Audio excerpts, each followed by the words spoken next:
मरकजी वजारत सेहत ने कोविड-19 के मामलों की बुनियाद पर जिलों को रेड, ऑरेंज और ग्रीन जोन में किया तकसीम। मुल्क में बनाए गए कुल 130 रेड, 284 ऑरेंज और 319 ग्रीन जोन। दिल्ली और मुंबई समेत तमाम बड़े शहर रेड जोन में शामिल। वजारत दाखिला ने माइग्रेंट मजदूरों, सयाहों, तलबा और मुख्तलिफ मकामात पर लॉकडाउन में फंसे दीगर लोगों को खुसूसी ट्रेनों से निकालने की दी इजाजत। रियासतें और रेलवे बोर्ड करेंगे जरूरी बंदोबस्त। वजारत रेल जारी करेगी टिकटों की सेल से मुतालिक तफसीली गाइडलाइन।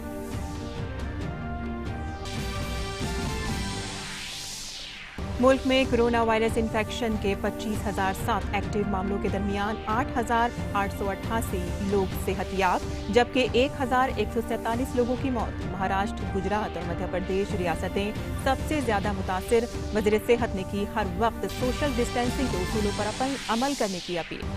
इंतखाबी कमीशन ने महाराष्ट्र कानून साज काउंसिल की 9 खाली सीटों पर चुनाव कराने का किया फैसला। 21 मई 2020 को होंगे चुनाव। सदर जमहूरिया रामनाथ कोविंद और वजीर आजम नरेंद्र मोदी ने महाराष्ट्र और गुजरात को उनके यौम तासीस पर दी मुबारकबाद। वजीर आजम ने कहा कि मुल्क की तरक्की में महाराष्ट्र के काबिल कद्र ताउन पर भारत को फख्र। गुजरात के लोगों को मुबारकबाद देते हुए वजीर आजम ने कहा कि गुजरात हमेशा रहा है अपनी हुसूलियाबियों की नई बुलंदी पर। दुनिया भर में कोरोना वायरस से मुतासिर लोगों की तादाद 32 लाख से तजावुज, 2,33,000 से जायद लोगों की मौत। वजीर आजम नरेंद्र मोदी ने की कोरोना वायरस से मुतासिर रूस के वजीर आजम की जल्द सेहतयाबी की उम्मीद।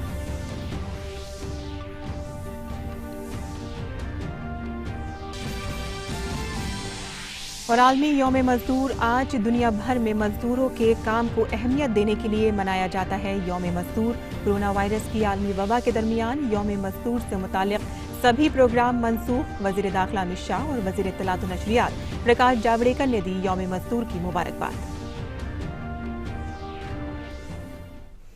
आदाब नाज़रीन, खबरनामे में आपका इस्तकबाल है। मैं हूं साइमा खान। अब खबर तफसील से और बुलेटिन में सबसे पहले नजर मुल्क में कोरोना वायरस की ताज़ा सूरत हाल पर, जहां मुल्क में कोविड-19 की वजह से मरने वालों की तादाद बढ़कर 1,147 हो गई है, जबकि मुतासरीन की तादाद 34,752 तक पहुंच गई है। वजारत सेहत के जरिए जारी किए गए अददशुमार के मुताबिक मुल्क में कोरोना वायरस के 25,007 एक्टिव मामले हैं, जबकि 8,888 लोग सेहतयाब हो चुके हैं।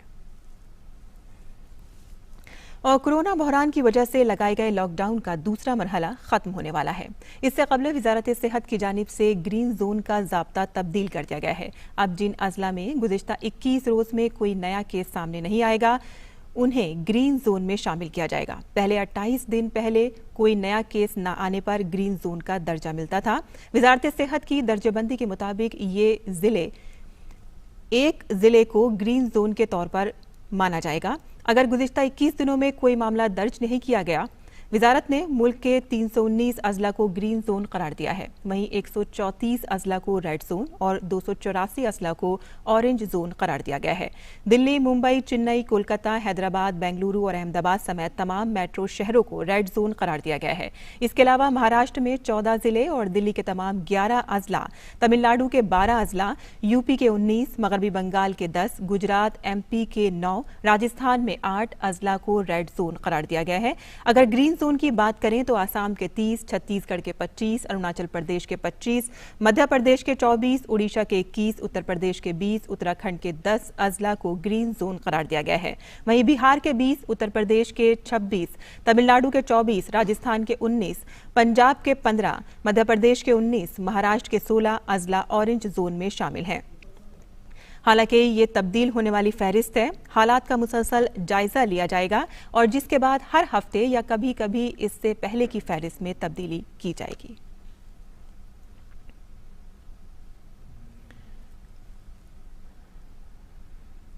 वहीं वजारत सेहत ने लॉकडाउन में फंसे तलबा, माइग्रेंट मजदूरों, सयाहों और जायरीन वगैरह को बजरिए रेल भी अपने मकामात पर जाने की इजाजत दे दी है। रियासतें और रेलवे बोर्ड इसके लिए जरूरी बंदोबस्त करेंगी। वजारत रेल टिकटों की सेल से मुतालिक तफसीली गाइडलाइन जारी करेगी।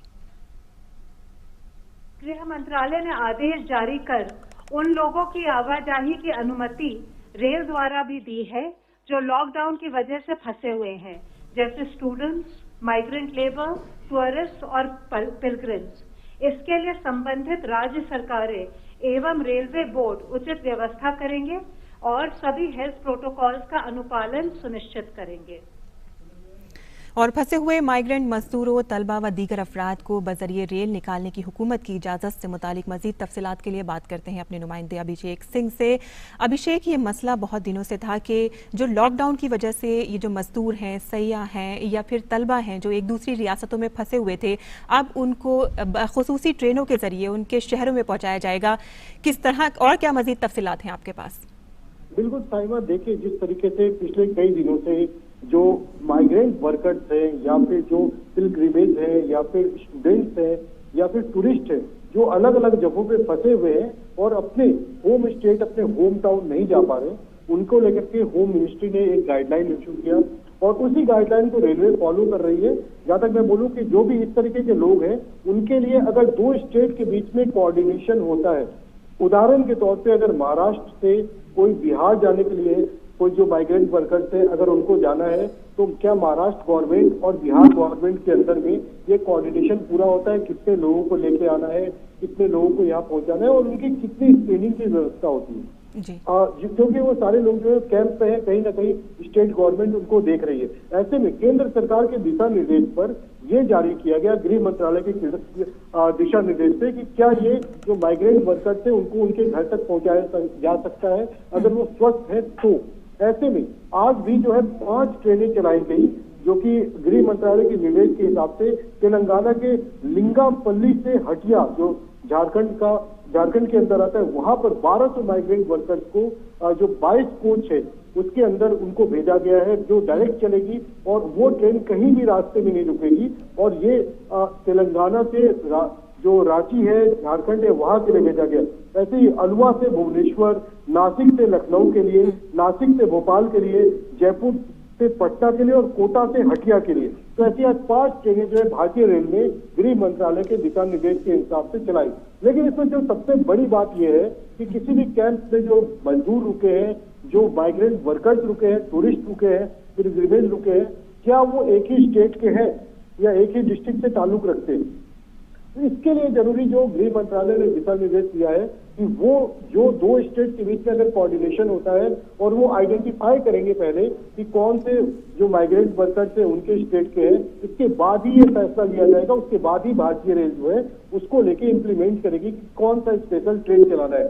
कि उदाहरण के तौर पे अगर मुंबई से कोई ट्रेन जा रही है बिहार के लिए और उसमें सिर्फ 500 जो है माइग्रेंट वर्कर्स बिहार से ताल्लुक रखते हैं, 300 जो है बंगाल से ताल्लुक रखते हैं, 200 झारखंड से ताल्लुक रखते हैं, तो ऐसे में गवर्नमेंट टू गवर्नमेंट कोऑर्डिनेशन होना चाहिए, state government to state government कि किन लोगों के लिए कहाँ स्पेशल ट्रेन चलाई जाए। तो ये अभी जो कैंप की व्यवस्था है जहाँ जहाँ पर ये माइग्रेंट वर्कर्स है, टूरिस्ट है, पिलग्रिमेज है जिनको रोका गया है, तो ये state government to state government पहले आइडेंटिफाई करेगी, उसके बाद भारतीय रेलवे को इसकी सूचना दी जाएगी और भारतीय रेलवे गाइडलाइंस, होम मिनिस्ट्री के गाइडलाइंस के हिसाब से इसको फॉलो करेगी कि कौन सी ट्रेन, स्पेशल ट्रेन, खासतौर पर स्पेशल ट्रेन जो है जिसको श्रमिक स्पेशल का नाम दिया गया है, वो ट्रेनें चलाई जाएंगी, ना कि किसी भी पैसेंजर ट्रेन को शुरू करने का अभी तक कोई भी ऑर्डर हुआ है। शाइमा जी। अभिषेक, हम आपसे ये भी जानना चाहेंगे कि ये जो एक दूसरी जगहों पे भेजा जाएगा तो क्या ये कुछ शर्तों के साथ है? गाइडलाइंस का मतलब क्या है? क्या मतलब किसी तरह की एहतियात, जिस तरह से कोरोना वायरस की वबा फैली हुई है, ये लोग एक जगह से दूसरी जगह जाएंगे, तो क्या कुछ शर्तें रखी गई हैं, एहतियाती कदम उठाए गए हैं इसके लिए? बिल्कुल साइमा, देखिए जिस तरीके से भारतीय रेल किसी भी टिकट की बुकिंग नहीं ले रही है फिलहाल, कि कोई भी ट्रेन में अगर सफर कर रहा है तो उसकी टिकट की कोई बुकिंग नहीं होगी, उसे भारतीय रेल ने पूरी तरीके से बंद रखा है। ऐसे में जो कैंप में, जिस भी क्वारंटाइन सेंटर में ऐसे माइग्रेंट वर्कर, टूरिस्ट या फिर पिलग्रिमेज जो इस तरीके से जगह जगह पे फंसे हुए हैं, अगर उनको उनके स्टेट पहुंचाना है तो ये आइडेंटिफिकेशन का मामला है कि कहाँ से कौन है। गाइडलाइंस की अगर हम बात करें तो स्वास्थ्य मंत्रालय के दिशा निर्देश को भारतीय रेल पूरी तरीके से फॉलो कर रही है, चाहे वो गुड्स ट्रेन को चलाने को लेकर के हो, स्पेशल पार्सल ट्रेन को चलाने को लेकर के हो, तो हर जगह पे दिशा निर्देश को फॉलो कर रही है। और जो ये passenger, special passenger migrant workers train, जिसको श्रमिक स्पेशल का नाम दिया गया है, ऐसे में जो भी माइग्रेंट वर्कर्स को आइडेंटिफाई किया जाता है, यहाँ के लिए स्पेशल ट्रेन चलाई जा रही है, उनसे कोई भी शुल्क नहीं वसूला जा रहा। ये दो जो स्टेट गवर्नमेंट है इनके बीच का कोऑर्डिनेशन है कि कौन सा गवर्नमेंट इस चीज को पे करेगी। जहां तक आज अगर हम बात करें तेलंगाना की, तो तेलंगाना गवर्नमेंट ने अपने जो खर्च है उसके आधार पर भारतीय रेल से अनुरोध करके, भारतीय रेल जो कि ऑपरेटिंग कॉस्ट उठा रही है उनको लेकर के उन्होंने वहां से उनको बुक किया है। ऐसे में जो भी चाहे वो रिसीविंग स्टेट हो या फिर डिप्लॉय करने वाला स्टेट हो, इन दोनों के बीच में कोऑर्डिनेशन बहुत जरूरी है। गाइडलाइंस की अगर बात करें हम, तो थर्मल स्कैनिंग से लेकर के जितनी तरह की जो भी कोविड-19 को लेके एहतियात बरते जा रहे हैं, वो हर स्टेशन पे, चाहे वो वहां से चढ़ने वाले स्टेशन हो या उतरने वाले हो या क्वारंटाइन हो, वो सारा कुछ बढ़ता जाएगा, जो भारतीय रेल का केंद्र सरकार के दिशा निर्देश पे काम कर रही है। साइमा जी अभिषेक, बहुत बहुत शुक्रिया आपका हमें ये तफसीली मालूमात फराहम कराने के लिए। वहीं मध्य प्रदेश में गैर मुकीम मजदूरों को हुकूमत के ताउन से घर भेजा जा रहा है। दरअसल लॉकडाउन के दरमियान ये मजदूर अपने काम की जगह पर फंस गए थे और घर नहीं जा पा रहे थे। मरकजी हुकूमत की हिदायत पर इन मजदूरों को अब घर भेजा जा रहा है। एमपी कराने वाला हूँ, एमपी में आया था काम के सिलसिले से, यहाँ फंस गया हूँ। केंद्र सरकार मोदी जी ने मेरे गाँव भेज रहा है। मैं रीवा का रहने वाला हूँ। मैं सूरत में काम करता था, वहाँ लॉकडाउन की वजह से फंसा हुआ था, तो मैं वहाँ से जैसे तैसे करके यहाँ अलीराजपुर तक आया और केंद्र सरकार की मदद से मुझे यहाँ बस की सुविधा मिल रही है और मेरे अन्य साथी थे। मैं केंद्र सरकार का हाथ जोड़ के धन्यवाद करना चाहूँगा। मुझे घर पहुँचाया जा। सर, मैं डिंडोरी जिला का रहने वाला हूँ। गुजरात में काम करने गए थे 3 महीने से, उधर से जैसे तैसे इधर अलीराजपुर पे आ गए। इधर केंद्र सरकार हम लोगों की बस की इंतजाम कर रही है और हम लोगों को डिंडोरी तक पहुंचाने का केंद्र सरकार व्यवस्था कर रही है। वहीं मरकजी वजीर सेहत डॉक्टर हर्षवर्धन ने एक मरतबा फिर कोविड-19 के खिलाफ जंग में सोशल डिस्टेंसिंग की अहमियत को उजागर किया। एक ट्वीट में उन्होंने कहा है कि एक मोहलिक बीमारी से बचने के लिए उठाए गए बड़े इक़दाम से मुताल्लिक सवाल नहीं किया जा सकता। मरकजी वजारत आयुष के ताउन से दिल्ली पुलिस और all India institute of Ayurveda ने मिलकर जुमेरात को कोरोना के खिलाफ नई मुहिम की शुरुआत की है। इस मुहिम को आर्य रक्षा कोरोना से जंग दिल्ली पुलिस के संग नाम दिया गया है। नए पुलिस हेडक्वार्टर में सोशल डिस्टेंसिंग को कायम रखते हुए इस मुहिम को लॉन्च किया गया। आयुष के सेक्रेटरी डॉक्टर राजेश कटोचा ने बताया है कि कोरोना के खिलाफ जारी लड़ाई में महाज पर डटे दिल्ली पुलिस के जवानों और इस तरह दीगर कोरोना वॉरियर्स को इन्फेक्शन की जद में आने से बचाने के लिए कुछ ऐसे कदम किए जाने चाहिए जिससे इनकी क़ुव्वत मुदाफ़ियत में इजाफा हो सके। दिल्ली पुलिस को एक किट दिया गया है जिसमें आयुर्वेद से मुतालिक चीज़ें दी गई हैं जो उनकी क़ुव्वत मुदाफ़ियत को मजबूत करेंगी। आयुष के सेक्रेटरी से बात की हमारे नुमाइंदे नितेंद्र सिंह ने। आयुष मंत्रालय दिल्ली पुलिस के साथ मिलकर के काम कर रही है और आयुर रक्षा नाम के एक अभियान भी चला रही है और एक किट भी दे रही है दिल्ली पुलिस को। आयुष मंत्रालय क्या है इस किट में और क्यों मिलकर के काम कर रहा है, मेरे साथ हैं आयुष सेक्रेटरी डॉक्टर राजेश कटोचा जी, जो खुद भी एक वैद्य हैं। हमारे दिल्ली में जो अखिल भारतीय आयुर्वेद संस्थान है उनके माध्यम से ये आयु रक्षा दिल्ली पुलिस के साथ मिलकर के हमने ये प्रकल्प शुरू किया है। उसमें दिल्ली पुलिस के 15 जिलों में मिलकर के 80,000 जवान हैं जो अभी फील्ड में है। कोरोना पेंडेमिक के सामने वो, जैसे माननीय प्रधानमंत्री जी ने कहा, corona warriors, so they are corona warriors, और वो अपनी सेवाएं दे रहे हैं। तो उनका स्वास्थ्य ठीक रहे, उत्तम रहे, उसके लिए कुछ प्रयास करना चाहिए। तो आयुर्वेद में इम्यूनिटी बढ़ाने के लिए, अपने आप को स्वस्थ रखने के लिए ऐसे बहुत सारे उपाय हैं। उसमें हमने ये दिल्ली पुलिस के सभी जवानों को गिलोय की जो टेबलेट है, संशमनी बटी और अणु तेल नाक में लगाने के लिए, इसको हमने प्रपोज किया है। ये जो आप किट दे रहे हैं उसमें चूँकि पुलिस फ्रंटलाइनर है, ऐसे जगहों पे जाते हैं, हॉट स्पॉट के एरिया में जाते हैं, तो उनको प्रिकॉशन के तौर पे ये यूज़ कर सकते हैं। जी, इसमें आइडिया ये, हम सब जानते हैं कि अभी कोविड-19 का कोई इलाज नहीं है, लेकिन एक चीज़ के लिए सब लोग सहमत हैं कि यदि हम हमारी इम्यूनिटी ठीक रखते हैं तो हम, यदि कोविड का इन्फेक्शन हो भी जाता है तो हम कॉम्प्लिकेशन में नहीं जाते, उसकी संभावना कम हो जाती है। एसिम्टोमेटिक रहेंगे या माइल्ड सिम्टम में रहेंगे, और ये इस प्रकार का जो ये एम्पिरिकल एविडेंसेस हमारे पास हैं, उसके आधार पर हम ये प्रपोज करते हैं कि सबको अपनी इम्यूनिटी बढ़ानी चाहिए। इसीलिए आयुष मंत्रालय ने सेल्फ केयर गाइडलाइंस भी जारी करी है और सेल्फ केयर गाइडलाइंस में सब लोगों को अपने घर में ही उपलब्ध चीज़ों के द्वारा अपनी इम्यूनिटी को कैसे ठीक रख सकते हैं उसके बारे में बताया गया है। कैमरामैन मोहित के साथ नितेंद्र सिंह, डीडी न्यूज़, दिल्ली। और कोरोना वायरस और लॉकडाउन के दरमियान तमाम परेशानियों से लड़ रहे लोगों के लिए अच्छी खबर है। सब्सिडी वाला एलपीजी रसोई गैस सिलेंडर सस्ता हो गया है। तेल कंपनियां हर महीने की पहली तारीख को एलपीजी गैस सिलेंडर की कीमत का जायजा लेती हैं और इस बार राजधानी दिल्ली में रसोई गैस सिलेंडर 133 रुपये सस्ता हो गया है। हालांकि कई अलग अलग रियासतों में नाफिज टैक्स के एतबार से इसमें फर्क आ सकता है। नई दिल्ली में अप्रैल में जिस सिलेंडर के लिए 744 रुपये अदा किए गए, अब मई में 611 रुपये देने होंगे। दरअसल अप्रैल में लॉकडाउन के दौरान मुतादिद सनअतों को छूट दी गई है। मुतादिद तामीराती सरगर्मियां शुरू हो गई हैं। लॉकडाउन की वजह से जम्मू कश्मीर के पुंछ जिले में सड़क की तामीर का बंद काम शुरू हो गया है। तामीराती काम के दौरान सोशल डिस्टेंसिंग और सेफ्टी के प्रोटोकॉल पर अमल किया जा रहा है। और आज महाराष्ट्र और गुजरात दोनों रियासतों का यौम तासीस है। आज ही के दिन 1960 में बॉम्बे रियासत को बॉम्बे तश्कील नौ कानून 1960 के तहत महाराष्ट्र और गुजरात दो रियासतों में तकसीम कर दिया गया था। सदर जमहूरिया रामनाथ कोविंद और वजीर आजम नरेंद्र मोदी ने दोनों रियासतों के यौम तासीस पर मुबारकबाद दी है। वजीर आजम ने दोनों रियासतों के 60 साल मुकम्मल होने पर मराठी और गुजराती जबान में ट्वीट करके दोनों रियासतों के शहरियों को मुबारकबाद दी है। साथ ही ट्विटर पैगाम में रियासत की तरक्की की तमन्ना की है। वज़ीर आज़म नरेंद्र मोदी का गुजरात के यौम तासीस पर ट्विटर पैगाम है कि गुजरात के लोगों को यौम तासीस की मुबारकबाद। गुजरात के लोग अपनी कोशिशों के लिए जाने जाते हैं। हर गुजराती ने अलग अलग शोबे में खुसूसी किरदार अदा किया है। गुजरात हमेशा अपनी हुसूलियाबियों के लिए सरे फहरिस्त रहा है। जय जय गरवी गुजरात। वज़ीर आज़म ने ट्वीट किया कि महाराष्ट्र के यौम तासीस पर रियासत के तमाम भाइयों और बहनों को हमारी तरफ से मुबारकबाद। भारत की तरक्की में महाराष्ट्र के अहम किरदार पर मुल्क को नाज है। मैं आने वाले बरसों में रियासत की तरक्की और खुशहाली की तमन्ना करता हूं। जय महाराष्ट्र। इंतखाबी कमीशन ने महाराष्ट्र लेजिस्लेटिव काउंसिल की खाली 9 सीटों पर 21 मई 2020 को इंतखाब कराने का फैसला किया है। कमीशन की आज हुई मीटिंग में यह फैसला किया गया। वजीर आला उद्धव ठाकरे को लेजिस्लेटिव काउंसिल में नामजद करने के लिए रियासती काबीना की सिफारिश के बाद गवर्नर भगत सिंह कोश्यारी ने जुमेरात को इलेक्शन कमीशन से इंतखाबात के ऐलान की अपील की थी।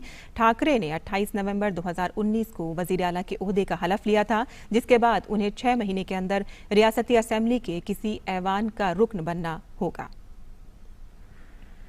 महाराष्ट्र के पालघर हुजूमी तशद्दुद पर सुप्रीम कोर्ट ने रियासती हुकूमत से स्टेटस रिपोर्ट देने को कहा है। सुप्रीम कोर्ट ने मफाद आमा की एक अर्जी पर समाअत के दौरान ये बात कही। अर्जी में कहा गया है कि पुलिस की मौजूदगी में भीड़ कैसे जमा हुई। अब इस मामले की अगली समाअत 4 हफ्ते बाद होगी।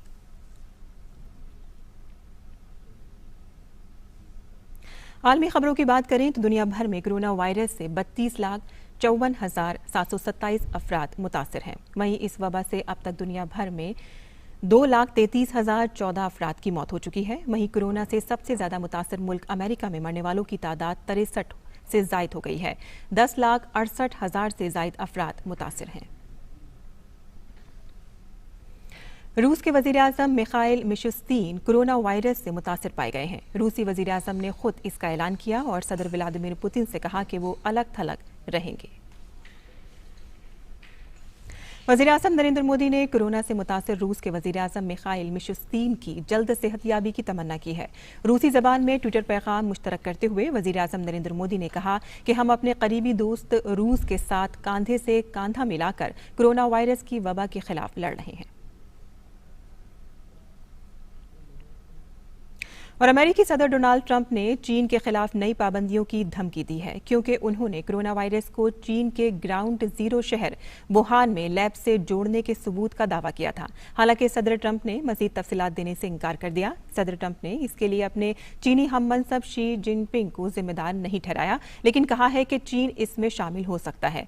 अमेरिका की कौमी खुफिया महकमे के डायरेक्टर के दफ्तर ने उन रिपोर्टों को मुस्तरद कर दिया है कि कोरोना वायरस इंसानों के जरिए बनाया गया या जेनेटिकली मॉडिफाइड वायरस है।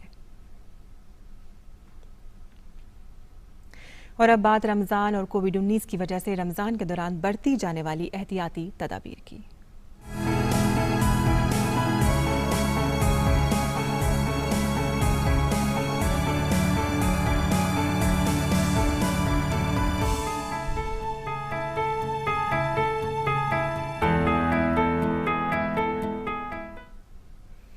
इस बार रमज़ानुल मुबारक में कोविड-19 के सबब दुनिया भर की मसाजिद में इज्तिमाई नमाजों का एहतमाम नहीं हो रहा है।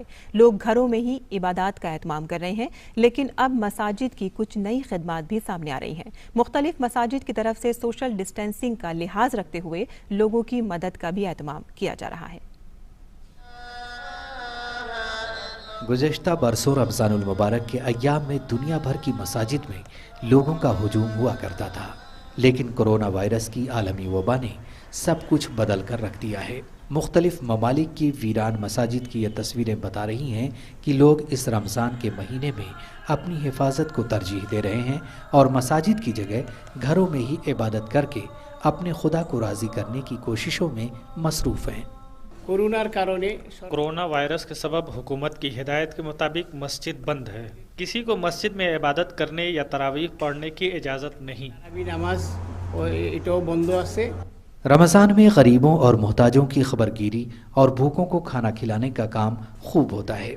मसाजिद में बड़ी तादाद में लोगों को इफ्तार की सहूलत फराहम कराई जाती है, लेकिन अब मस्जिदें बंद हैं। ताहम ज़रूरतमंदों को इफ्तार उनके घर पर ही पहुंचाया जा रहा है। जर्मनी में कोरोना वायरस के सबब जब गरीबों के लिए मुख्तस फूड बैंक बंद हो गए तो वहां मसाजिद की सबसे बड़ी तंजीम DITIB ने ये जिम्मेदारी उठा ली। हम सिर्फ अपनी कम्युनिटी के लोगों की ही मदद नहीं कर रहे हैं, बल्कि हमने दूसरों को भी बड़ी तादाद में अपनी लिस्ट में शामिल किया है और इन्हें भी खाना फराहम कर रहे हैं। लोग इसे काफ़ी पसंद भी कर रहे हैं। रमज़ानुल मुबारक इबादत और खैरखाही का महीना है। कोरोना वायरस की वबा ने दुनिया भर की मसाजिद को आम इबादत के लिए बंद तो कर दिया है, लेकिन सोशल डिस्टेंसिंग के साथ घरों में इबादत और गरीबों व ज़रूरतमंदों की मदद में इजाफा भी हो गया है। Bureau report DD news Urdu खबरें। और मुल्क के उलमा और दानिश्वरों ने लोगों से अपील की है कि वो रमज़ान के दौरान लॉकडाउन का ख्याल रखें। इबादत के दौरान सोशल डिस्टेंसिंग पर भी अमल करने को कहा गया है। मुल्क की इंतज़ामिया और हुकूमत की तरफ से मुल्क में लॉकडाउन का ऐलान है, तो हम सब की जिम्मेदारी है कि हम अपने आप को, अपने दोस्त और अहबाब को, सबको पाबंद बनाएं कि हम इस लॉकडाउन को कामयाब बनाएंगे। ख़ुद भी और अपने दोस्तों अहबाब को भी भीड़ भाड़ की जगह पर जाने से रोकें और अपने आप को और इस पूरे मुल्क को इस बीमारी से बचाएं। मैं तमाम मुसलमानों से अपील करना चाहूँगा कि वो नमाज तरावीह का एहतमाम अपने घरों में करें, मस्जिदों में जाने की कोशिश ना करें। मस्जिदों में जाने से सोशल डिस्टेंसिंग के फार्मूले की खिलाफ वर्जी होगी और उससे आपकी जान को ख़तरात लाहिक हो सकते हैं। अगर आप तन्हा हैं तो घर पर ही नमाज अदा करें, अकेले अदा करें, और अगर मज़ीद अफराद हैं तो सब एक साथ मिल करके बाजमात नमाज अदा करें। नमाज तरावीह के अलावा भी दीगर नमाज़ों का एहतमाम भी घरों ही में करें। इफ़्तार के लिए आप इफ़्तार पार्टियों का एहतमाम ना करें, घर पे इफ़्तार करें। इफ़्तार पार्टियों में जाने से सोशल डिस्टेंसिंग की खिलाफ वर्जी होगी, लॉकडाउन की खिलाफ वर्जी होगी, जो आपकी सेहत के लिए और दूसरों के सेहत के लिए भी नुकसानदेह है। ये रमज़ान मुबारक का महीना है, इसमें स्पेशल खुसूसी इबादत की जाती है। रमज़ान मुबारक में रोज़ा रखा जाता है और कुरान का तर्जुमा तफसीर पढ़ी जाती है। कुरान तो पूरी मानवता के लिए वैसे ही मानवता का सबक देता है। आइए हम सब मिलकर मानवता की बचाने के लिए बेहतर इंसान को बनाने के लिए हम ये कोशिश करें। भारत सरकार ने जो ऐलान किया है हम उसका पालन करें, लॉकडाउन का हम पूरी तरह पालन करें।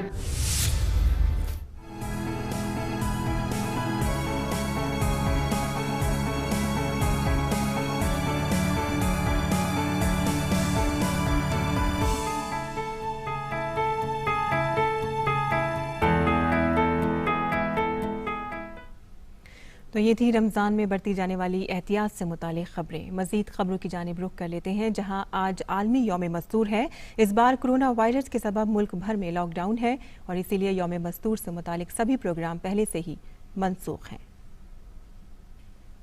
वज़ीर दाखिला अमित शाह ने अपने ट्वीट में कहा है कि आलमी यौम मज़दूर के मौके पर भारत की तरक्की और खुशहाली में बेमिसाल किरदार अदा करने वाले सभी मेहनत कशों को सलाम करता हूँ। श्रमियों जयते के उसूल के साथ मोदी सरकार अपनी सख्त मेहनत और अहदबस्तगी से भारत को दुनिया में आगे ले जाने वाले मेहनत कशों की फलाह के लिए मुस्तकिल पुरअज़्म है। वज़ीर इत्तलात और नशरियात प्रकाश जावड़ेकर ने यौम मज़दूर पर ट्वीट करते हुए कहा है कि मेहनत कशों की मेहनत से ही दुनिया चलती है। इनको सही इंसाफ मिले और मेहनत का सही मुआवजा मिले, यही उनका हक है। जय कामगार। और इसी के साथ ही खबरनामा ख़त्म पसीर होता है, लेकिन जाने से पहले आपको बता दें कि कल सुबह 9 बजे हम फिर हाजिर होंगे उर्दू बुलेटिन के साथ। अब इजाज़त दीजिए। आदाब।